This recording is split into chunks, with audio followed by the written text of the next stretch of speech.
Hello everyone. आप सभी ने इस के ड्रामा को तो देखा होगा और अगर देखा नहीं होगा तो इसके बारे में सुना तो ज़रूर होगा, क्योंकि बीते दिन ये काफ़ी ज़्यादा चर्चा में रहा और रहता भी क्यों नहीं। आखिरकार बहुत ही कमाल का ड्रामा था। इसके चर्चा में रहने की वजह इसके लीड एक्टर्स और कहानी तो थी ही, लेकिन एक और वजह थी जिस वजह से इसके ड्रामा ने बहुत ज़्यादा सुर्खियाँ बटोरी, और वो वजह ये थी कि ऐसा माना जा रहा था कि ये कहानी रियल लाइफ इंसिडेंट से इंस्पायर्ड है। तो आज हम उसी इंसान और उसकी रियल लाइफ की कहानी के बारे में जानेंगे। यहाँ मैं बात कर रही हूँ ली बू जिन की। तो सबसे पहले ये जान लेते हैं कि ली बू जिन है कौन। ली बू जिन का जन्म 6 अक्टूबर 1970 में सियोल, साउथ कोरिया में उस टाइम के साउथ कोरिया के one of the richest man late billionaire Lee Kun Hee के घर में हुआ था, जो कि सैमसंग के चेयरमैन थे। जी हाँ, वही सैमसंग जिसके फ़ोन आप और मैं और पूरी दुनिया में न जाने कितने ही लोग इस्तेमाल करते हैं। ली बू जिन उनकी पहली औलाद नहीं थी। बू जिन का एक बड़ा भाई था, है ली जे यंग, जो कि सैमसंग इलेक्ट्रॉनिक्स का एग्जीक्यूटिव चेयरमैन है। उसकी छोटी बहन ली सेप्योन सैमसंग वेलफेयर फाउंडेशन की चेयरमैन है। जहां बूजिन के पिता इतने बड़े बिजनेस टाइकून थे, वहीं उसकी मां होंग राही एक हाउसवाइफ थी जो सोशल वर्क में काफी ज्यादा एक्टिव रहती थी। बूजिन बचपन से ही बहुत एम्बिशियस और टैलेंटेड लड़की थी। पढ़ाई लिखाई में बहुत ज्यादा तेज और आर्ट में बहुत ज्यादा इंटरेस्टेड। उसे कार्स में भी बहुत ज्यादा इंटरेस्ट था, स्पेशली रेसिंग कार्स में। उसने अपनी स्कूलिंग दा Wong foreign language high school Korea से की। उसके बाद ग्रेजुएशन में उसने बैचलर्स ऑफ आर्ट की डिग्री हासिल की योनसाई यूनिवर्सिटी से, जो कि कोरिया की एक बहुत ही प्रेस्टिजियस प्राइवेट यूनिवर्सिटी है। ग्रेजुएशन कंप्लीट करने के बाद बूजिन के करियर की शुरुआत होती है 1995 में, जब उसने सैमसंग वेलफेयर फाउंडेशन को ज्वाइन किया। इस फाउंडेशन में बूजिन में बिल्कुल एक इंटर्न की तरह काम किया, और वो भी अंडरग्राउंड होकर। ऑफिस में किसी को नहीं पता था कि वो सैमसंग की चेयरमैन की बेटी है। 6 साल फाउंडेशन में काम सीखने और करने के बाद 2001 में बूजिन ने अपने करियर की असली शुरुआत की, जब वो होटल शिला को एक मेंबर के रूप में ज्वाइन करती है। ये होटल सैमसंग ग्रुप के बिजनेस का एक बहुत बड़ा हिस्सा था। जिस समय बूजिन ने इस होटल को ज्वाइन किया था, उस वक्त उसके पिता लेट बिजनेसमैन ली कुन ही इसे बेचने की तैयारी कर रहे थे, क्योंकि इस होटल से उन्हें कोई मुनाफा नहीं हो रहा था। उल्टा इसकी वजह से उन्हें बहुत ज़्यादा घाटा हुए जा रहा था। लेकिन बूजिन की रिक्वेस्ट पर उन्होंने इस होटल को ना बेचकर इसकी पूरी जिम्मेदारी बूजिन को सौंप दी। बूजिन अभी भी सिर्फ एक मेंबर के तौर पर ही काम कर रही थी, लेकिन चेयरमैन की बेटी होने की वजह से उसे फैसले लेने की पूरी आज़ादी थी, जिसका उसने पूरा फायदा होटल और अपने पिता की कंपनी के फेवर में उठाया। और उसने वो कर दिखाया जिसके उसके पिता को तो क्या, किसी को भी उम्मीद नहीं थी। 2008 आते आते होटल शिला को बूजिन ने ना सिर्फ हर तरह के कर्ज से बाहर निकाला, बल्कि उसे इतना प्रॉफिटेबल बना दिया कि लॉट के बाद ये होटल कोरिया का सबसे बड़ा ड्यूटी फ्री बिजनेस बन गया। बूजिन के काम करने के तरीके और डेडिकेशन को देखते हुए 2010 में उसे होटल शिला का प्रेसिडेंट और सीईओ बना दिया गया, जो कि वो डिजर्व भी करती थी। बूजिन की बिजनेस को लेकर समझ इतनी ज्यादा अच्छी थी कि उसे 2010 से 2015 तक सैमसंग की ट्रेंडिंग डिपार्टमेंट का एडवाइजर भी चुना गया था। इतना ही नहीं, 2014 से 2019 तक बूजिन ने एक इंडिपेंडेंट नॉन एग्जीक्यूटिव डायरेक्टर के तौर पर CITIC लिमिटेड में काम किया, जो कि एक बहुत बड़ी बात थी। 2015 से ही बूजिन को Forbes list of world's 100 most powerful women की लिस्ट में शामिल किया जा रहा है। और ना जाने ऑन एंड ऑफ पेपर बूजिन अपने पिता के कितने ही बिजनेसेस संभाल रही थी। 2024 में बूजिन कोरिया के टॉप 50 अमीर लोगों में आती है, और वो दुनिया की 785th बिलियनियर है। 2023 में बूजिन की नेटवर्थ थी $3.3 बिलियन, जो कि 2024 में बढ़कर $4.1 बिलियन हो गई थी। और उसका बिजनेस करने का तरीका तो इतना ज़्यादा अच्छा था कि कोरियन मीडिया ने उसे लिटिल ली कुन ही का नाम दे दिया था। अब आप सोच रहे होंगे कि इतनी खूबसूरत, इतनी अमीर, इतनी प्रिविलेज्ड, जिसे सब कुछ एक प्लेटर में सजा सजाया मिल गया, उस लड़की की जिंदगी में क्या ही प्रॉब्लम्स हो सकती हैं। लेकिन आप गलत सोच रहे हैं। इतना पैसा और इतनी सक्सेस होने के बावजूद भी बूजिन की लाइफ इतनी सॉर्टेड नहीं थी जितनी ऊपर से नजर आ रही थी। बूजिन के करियर की शुरुआत के साथ साथ उसकी पर्सनल लाइफ में भी प्रॉब्लम्स की शुरुआत हो चुकी थी। जैसे जैसे उसका करियर आगे बढ़ रहा था वैसे वैसे उसकी पर्सनल लाइफ डिक्लाइन हो रही थी। और यहाँ से हम बात करेंगे उसकी पर्सनल जिंदगी के बारे में। साल 1995 में जब बूजिन ने अपने पिता की कंपनी को बतौर अंडरग्राउंड इंटर्न ज्वाइन किया था, तब उसकी मुलाकात उसके पिता के बॉडीगार्ड वू जे से हुई, जिसका पूरा नाम था लिम वू जे। अब क्योंकि बूजिन अंडरग्राउंड थी और किसी को नहीं पता था कि वो चेयरमैन की बेटी है, तो ये बात वूजे को भी नहीं पता थी। बूजिन को वूजे पहले ही दिन से बहुत पसंद आया और उसकी वजह थी वूजे का हम्बल और केयरिंग नेचर। वूजे एक लोअर मिडिल क्लास फैमिली को बिलोंग करता था, लेकिन अपने काम के प्रति उसकी सिंसियरिटी और इनकी दोस्ती होने के बाद बूजिन के प्रति उसका इतना केयरिंग होना बूजिन को उस पर डिपेंडेंट करने लगा। इन दोनों की ये सीक्रेट डेटिंग तब तक अच्छी चलती रही जब तक वूजे को ये पता नहीं चल गया कि बूजिन चेयरमैन की बेटी है। लेकिन जैसे ही उसे इस बारे में पता चला, उसने बूजिन से दूरी बनाने की कोशिश की। लेकिन बूजिन वूजे को छोड़ने का इरादा नहीं रख रही थी।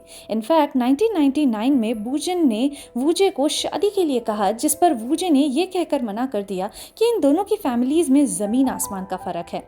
इन दोनों में कुछ भी मैच नहीं करता। प्यार के लिए दो दिलों का मिलना तो जरूरी है, लेकिन शादी के लिए दो परिवारों का एक होना जरूरी है, जो इनके केस में कभी नहीं हो पाने वाला था। वूजे पहले ही अपने प्यार पर गिव अप कर चुका था, लेकिन वूजिन हार मानने वालों में से नहीं थी। उसने अपने पिता से इस बारे में बात की और ऑब्वियसली किसी भी दूसरे पिता की तरह उसके पिता ने भी इस रिश्ते से मना कर दिया। लेकिन बूजिन को तो बस वूजे से ही शादी करनी थी। कई दिनों की जिद, भूखे रहने का ड्रामा और आत्महत्या की धमकी के सामने चेयरमैन को हार माननी ही पड़ी और उन्होंने बूजिन की जिद के आगे अपने घुटने टेक दिए। उन्होंने ना चाहते हुए भी इस शादी को अपनी न सिर्फ रजामंदी दी, बल्कि इस शादी से पहले ही इनकार कर चुके वूजे को भी इस शादी के लिए मनाया। अब क्योंकि चेयरमैन का डायरेक्ट इन्वॉल्वमेंट हो गया था, इसीलिए वूजे भी इस रिश्ते से इनकार नहीं कर पाया। देश के सबसे अमीर आदमी की बेटी एक बॉडीगार्ड से शादी करेगी, इस हेडलाइन से बचने के लिए शुरुआत में चेयरमैन ने मीडिया को ये स्टेटमेंट दिया कि वूजे उनकी कंपनी सैमसंग सीएनटी में एक एम्प्लॉय के तौर पर काम करता है। लेकिन वूजे का बॉडीगार्ड होने के बारे में जल्द ही सबको पता लग गया। आज से पहले कोरिया में ऐसा कभी नहीं हुआ था। इस खबर ने उस साल इतनी सुर्खियां बटोरी कि हर दूसरी मैगजीन और हर न्यूज़पेपर के फ्रंट पेज पर बूजिन और वूजे की ही खबरें छपी। यहाँ तक कि लोगों ने तो वूजे को मेल सिंड्रेला तक कह दिया था। पर किसी ने सही कहा है कि लव मैरिज में असली स्ट्रगल शादी से पहले नहीं होता, बल्कि शादी के बाद शुरू होता है। और यही कुछ इन दोनों के केस में भी हुआ। इन दोनों की फैमिली के रहन सहन में डिफरेंस की वजह से बूजिन वूजे के घर उसकी फैमिली के साथ एडजस्ट नहीं हो पाई और कुछ ही दिनों में वूजे को लेकर एक आलीशान घर में शिफ्ट हो गई। बूजिन की फैमिली की वजह से इन दोनों को आए दिन बड़े बड़े और देश के नामचीन लोगों की महफिल अटेंड करनी पड़ती थी। एक तो पहले ही वूजे इन पार्टी में out of the box feel किया करता था और ऊपर से सेप्यून के पति किम जे योल के साथ उसका कांस्टेंट कंपैरिजन। किम जे योल कोरिया के नंबर 1 न्यूज़पेपर डोंग एल्बम के चेयरमैन का बेटा था, जिसे बाद में अपने इन लॉज के बिजनेस यानी कि सैमसंग ग्लोबल रिसर्च को बतौर प्रेसिडेंट ज्वाइन करना पड़ा। ये एम्बैरेसमेंट सिर्फ बूजिन या वूजे ही नहीं, बल्कि बूजिन की फैमिली भी सहन कर रही थी। इसीलिए वो चाहती थी कि वूजे उनकी बराबरी पर आ जाए। इसीलिए बूजिन की फैमिली ने 2005 में वूजे को MIT भेजा ताकि वो वहाँ से MBA कंप्लीट कर सके और एक ट्रेंड बिजनेसमैन की तरह उनकी फैमिली बिजनेस को ज्वाइन करें।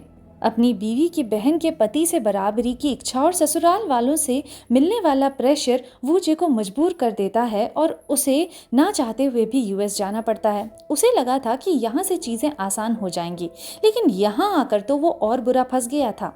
एक न्यूज़पेपर को फ़ोन पर दिए हुए इंटरव्यू में वूजे ने बताया कि उसके लिए MBA की पढ़ाई इतनी ज़्यादा टफ थी कि उसके मन में कई बार आत्महत्या के भी ख्याल आए।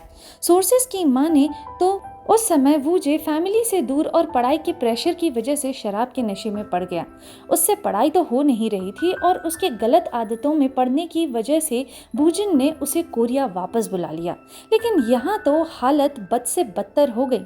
बूजिन के वकीलों का कहना था कि वूजे यूएस से वापस आने के बाद एक अलग ही इंसान बन गया था। वो अब कोई काम करने में इंटरेस्टेड नहीं था। वो सिर्फ नशा करता था और अपनी बीवी के पैसे उड़ाता था। और इतना ही नहीं, बूजिन के वकीलों का कहना था कि उसने कई बार बूजिन को मारा पीटा भी था। ये सब हालात चल ही रहे थे कि इसी दौरान 2007 में इन दोनों के बेटे के जन्म की खबर आती है। बूजिन के साथ साथ सबको लगा था कि अब चीजें बेटर होना शुरू हो जाएंगी, लेकिन ऐसा कुछ नहीं हुआ। इन दोनों में दूरियों की वजह से इन दोनों का एक दूसरे के परिवारों से भी दूर होना शुरू हो गया। वूजे के बर्ताव को देखते हुए बूजिन की फैमिली ने वूजे से अपना पूरा सपोर्ट खींच लिया और बूजिन को भी उसकी किसी भी प्रकार की मदद करने से मना किया। शुरुआत में तो बूजिन ने अपनी फैमिली की बात नहीं मानी और वो अपने पति को फाइनेंशियली सपोर्ट करती रही, इस उम्मीद में कि एक दिन वो सही ट्रैक पर आ जाएगा। इतना सब कुछ होने के बाद भी बूजिन के रिकमेंडेशन पर वूजे को सैमसंग इलेक्ट्रोमैकेनिक्स कॉर्पोरेशन में बतौर एडवाइजर की पोस्ट दी गई। लेकिन यहाँ पर भी उससे कोई काम नहीं हो रहा था, या यूं कह लो वो काम करने में इंटरेस्टेड था ही नहीं। वो तो बस जबरदस्ती इस पोजीशन पर बना हुआ था।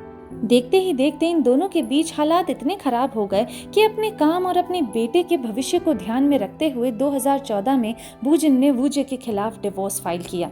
10 अप्रैल 2014 को इनके डिवोर्स की पहली हियरिंग होती है, जिसमें कोर्ट को इन दोनों के बीच के मतभेदों का कोई भी सॉलिड ग्राउंड नजर नहीं आता और ये दोनों भी अपने बेटे की कस्टडी को लेकर किसी सेटलमेंट पर नहीं पहुंचते। वूजे शुरुआत में काफी कोशिश करता है कि ये डिवोर्स ना हो और वो बूजिन के साथ पैचअप कर ले, लेकिन बूजिन अब अपना मन बना चुकी थी कि उसे वूजे के साथ नहीं रहना। कुछ समय बाद ये बात वूजे को भी समझ में आ जाती है।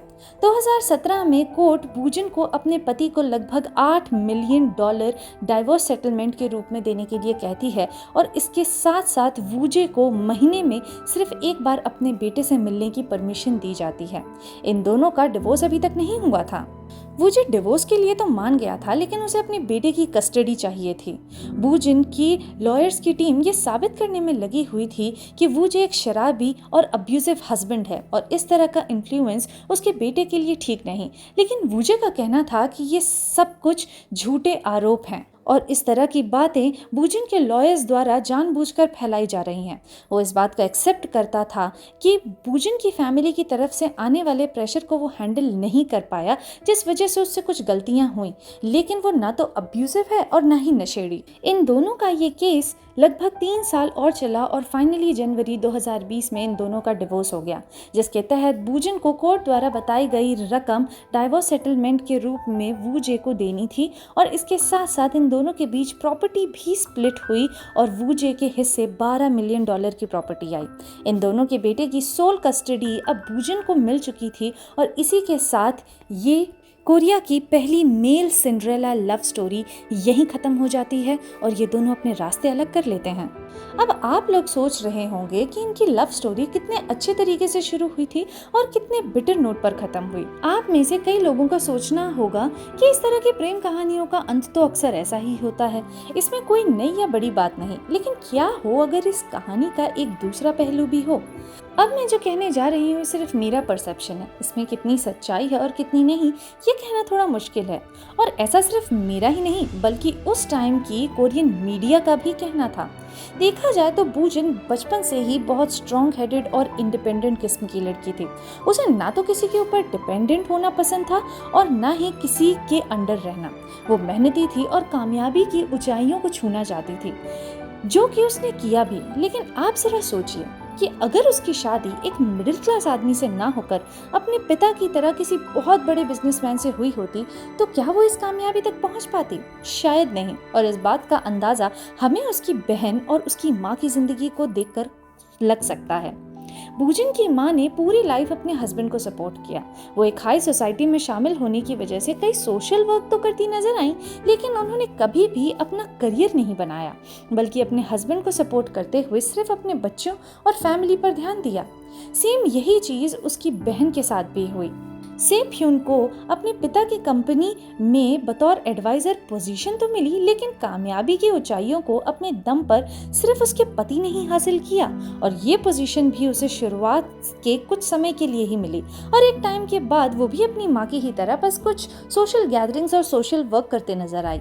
लेकिन बूजन का नेचर ऐसा नहीं था। वो अपने पिता ली कुन ही से बहुत ज्यादा इन्फ्लुएंस्ड थी और उन्हीं की तरह कुछ बनना चाहती थी, जो कि वो बनी भी। एक डूबती हुई कंपनी को उसने कुछ ही सालों में लगभग 4 ट्रिलियन वॉन की कंपनी बना दिया था।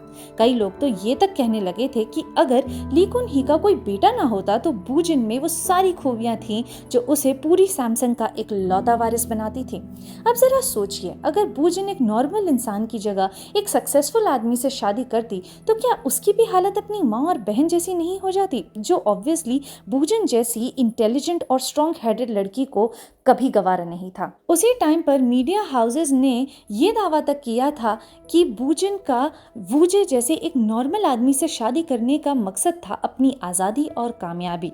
वो कभी भी ऐसे इंसान को अपने जीवन में नहीं चाहती थी जो उसकी कामयाबी के बीच रोड़ा बने। हो सकता है कि इन दोनों के बीच में प्यार था और देखा जाए तो बूजिन ने कई सालों तक इस रिलेशनशिप को बचाए रखने की भी कोशिश की, लेकिन अंत में उसने अपने करियर को ही चुना और जब इनके बीच में तनाव चल रहा था तब भी उसने बिजनेस पर से अपना ध्यान बिल्कुल नहीं हटने दिया। जहां एक तरफ उसकी पर्सनल लाइफ बुरी तरह से डिक्लाइन हो रही थी, वहीं उसकी प्रोफेशनल लाइफ सिर्फ आगे बढ़ती रही। कई मैगजीन्स में तो ये बात तक छपी थी कि बूजिन ने वूजे को सिर्फ नाम के पति के तौर पर इस्तेमाल किया, जो उसका पति तो था लेकिन उस पर पति की तरह कंट्रोल नहीं कर सकता था। फिर किसी की पर्सनल लाइफ के बारे में कोई कुछ नहीं जानता, लेकिन जब इस तरह की कहानियां सामने आती हैं तो लोग अटकलें लगाते ही हैं। वैसे आपको क्या लगता है कि अगर बूजिन ने जानबूझकर भी अपनी कामयाबी के लिए एक मिडिल क्लास आदमी से शादी की तो इसमें सही किया या गलत? वैसे देखा जाए तो इस शादी में वूजे को भी बहुत फायदा हुआ। खैर, अब मैं आपसे विदा लेती हूँ और मिलते हैं नेक्स्ट वीडियो में। बाय।